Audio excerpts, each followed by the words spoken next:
بسم اللہ الرحمن الرحیم۔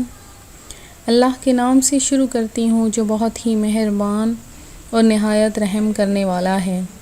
روحانی وظائف چینل کی طرف سے السلام علیکم ورحمۃ اللہ وبرکاتہ۔ میں اپنا چینل روحانی وظائف کے ساتھ آپ کی خدمت میں ایک نیا روحانی علاج لے کر حاضر ہوئی ہوں۔ میرا آج کا روحانی علاج جو کہ دعوت اسلامی کی مطبوعہ امیر اہل سنت کی کتاب گھریلو علاج صفحہ نمبر 44 پر موجود ہے۔ آج کا میرا روحانی علاج جو میں آپ کو بتانے جا رہی ہوں وہ ہے گرمی دانوں کا علاج۔ ویورز، جب گرمیوں کا موسم آتا ہے تو پسینہ نکلنے سے، پسینہ آنے سے جسم پر گرمی دانے بن جاتے ہیں جو بہت ہی تکلیف کا باعث بنتے ہیں۔ اس کے علاوہ پھوڑے، پھنسیاں وغیرہ بن جاتی ہیں جو بہت ہی زیادہ تکلیف دہ ہوتی ہیں، اور اس سے جو ہے وہ گرمیوں میں اور بھی زیادہ تکلیف ہوتی ہے۔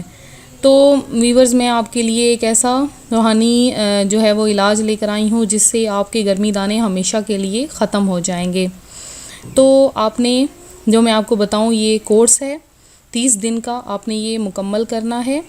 اس میں آپ نے یہ کرنا ہے کہ جس کو بھی گرمی دانے ستاتے ہوں تو نیم جو ہے یہ پودا ہوتا ہے، بہت ہی کارآمد پودا ہے۔ تو نیم کی 11 کونپلیں، یعنی جو نئی نکلی ہوئی چھوٹی چھوٹی پتیاں ہوتی ہیں، وہ نیم کی نئی نکلی ہوئی چھوٹی چھوٹی پتیاں لینی ہیں، اور 7 دن، اور تکلیف زیادہ ہو تو 40 دن تک نہار منہ یعنی ناشتے سے قبل خالی پیٹ آپ نے کیا کرنا ہے، پانی کے ساتھ اس کو کھا لینا ہے، چاہے چبا کے کھا لیں چاہے تو نگل لیں۔ تو انشاءاللہ عز و جل گرمی دانے اور پھوڑے پھنسیاں جو ہیں وہ ہمیشہ کے لیے ختم ہو جائیں گے۔ اگر گرمیاں شروع ہونے سے قبل ہی 30 دن تک یہ کورس کر لیں تو انشاءاللہ عز و جل گرمی دانے وغیرہ نکلیں گے ہی نہیں۔ تو ویورز، کتنا اچھا روحانی علاج ہے، بہت ہی مجرب روحانی علاج ہے، آزمودہ ہے۔